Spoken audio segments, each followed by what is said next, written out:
Hello, welcome back to another video. A bit of a sad one. I don't really want to make this. Liam Manning, likely, very likely to leave the club. An official approach has been made by Norwich City. They've activated, or at least have approached City with the intent of activating his £800,000 release clause, which is written into his contract. It is a move back home for Manning. Although openly never admitting it, I think there's speculation that he's a fan of Norwich as well. Obviously, given the last year or so of his personal life since October, and obviously the loss of Theo, you can see why he'd moved back. From a footballing standpoint, very frustrating, very frustrating. Best season we've had in 17 years. He's led us there. He's had all the backing from the fans, less so maybe from the board at times. We'll get onto that in a minute. Yeah, annoying. There is a report going around from Graham Bailey, I believe, which I've just got to quickly find, so I'll come back to you when I've got it. Give me 1 second. So this article from EFL Analysis, which I'll try and put on the screen, but I'll definitely leave a link below so you can all go and read and form your own opinions, was printed, I believe, yesterday. Yes, on Wednesday, the 28th of May at 11:30 UK time. And it states...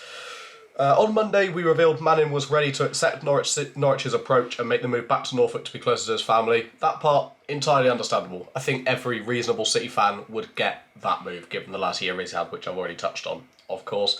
But EFL Analysis can now exclusively reveal, thanks to information from Graham Bailey, that the geographical advantages are not the only driving factor behind his decision. We are told Liam Manning is keen on the Norwich City project because he believes the Canaries are better equipped to win promotion and make it to the Premier League when compared to the resources he has available at Bristol City. It said Manning is well aware of how big a club Norwich are and the potential they have, and that has played a part in the decision to make the switch. That's the bit I find disappointing. I appreciate we were, duly dispatched by Sheffield United. We got absolutely mauled, in the playoffs there. You can check out the vlogs if you want. I wouldn't really recommend it. As much as I'd love the money from you watching them, probably don't run where you live, that do we as City fans. But hey ho. That's the frustrating part. I get Norwich have obviously been in the Premier League before. They've had those few yo-yo years in the last decade or so. Probably do have more money available to spend. I guess that's what we don't know. Lansdown's come out and said maybe we're looking to strengthen in 1, 2, maybe even 3 positions at a maximum this summer, but it doesn't look like Liam Manning's going to get massive backing from the board, which is very frustrating. From a fan perspective, I think we're only really probably, a centre-forward and a bit of depth in defence away from really challenging again for that top 6. Yes, it'll be a more difficult year. That 68-point tally that we got last season only gets us in the playoffs. That's literally last season, that's it since 2013. So it's a 12-year gap there where 68 points isn't enough. There were a few on 69, 70, so maybe we squeeze in with that. But not 68, which is what we ultimately finished on. So I get, obviously, we're not in the best of positions to kick on, but Norwich finished 13th. Come on. We beat them twice. Football-wise, I think it's a bit of a step down. Like I said, we don't know about back-in and stuff like that. And I guess that's kind of what brings us on to possible future candidates. We've got the likes of Rob Edwards, Ruben Selles, Tom Cleverley, all out of work at the moment. If you want to pay for someone, you've got Danny Roll, John Mousinho are the two that have been mainly thrown about. Michael Skubala, I believe his name is, I probably butchered the pronounce, but the Lincoln City manager. The Stockport manager, whose name eludes me off the top of my head as well, has been mentioned a few times by fans. I'll leave the link to my Twitter down below so you can go and vote on the polls that I put up yesterday with ideal replacements, which I will get up for you now. I believe that it was Rob Edwards that won in the end. I'm not entirely sure. Let me have a quick look. It was John Mousinho who won if we were willing to pay for one, but Rob Edwards out of the free managers, was the one who got the most votes, followed by Marty Cifuentes and Michael Skubala.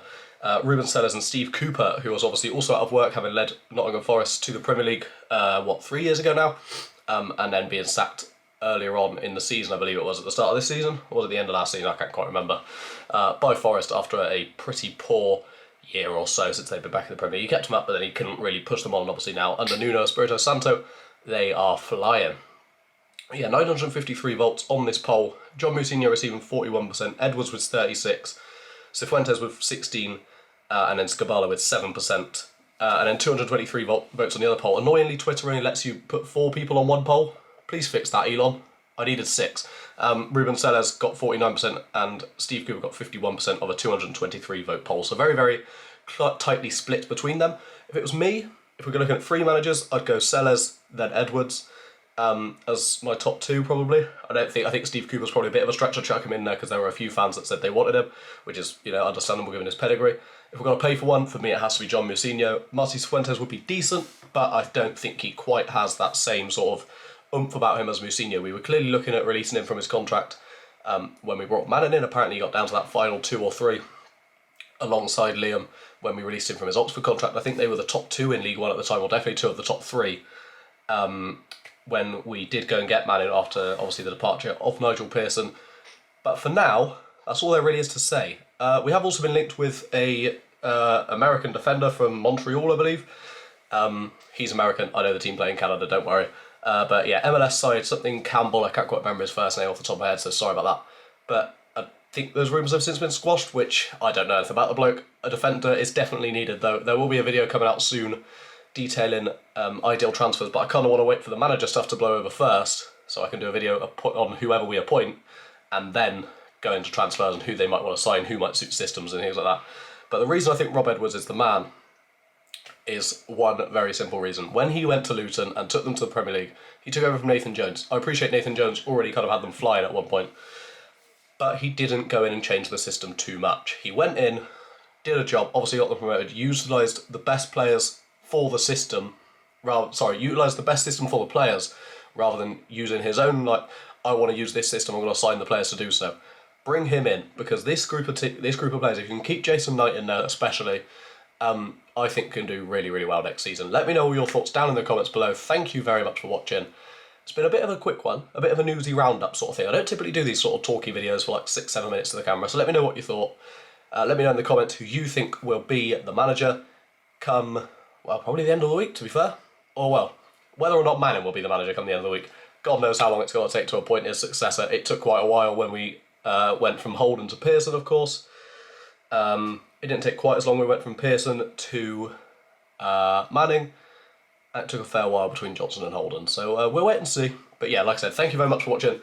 And I'll see you probably when it gets announced. Cheers. You stole my heart of gold after my silver soul. Can you dig any deeper now?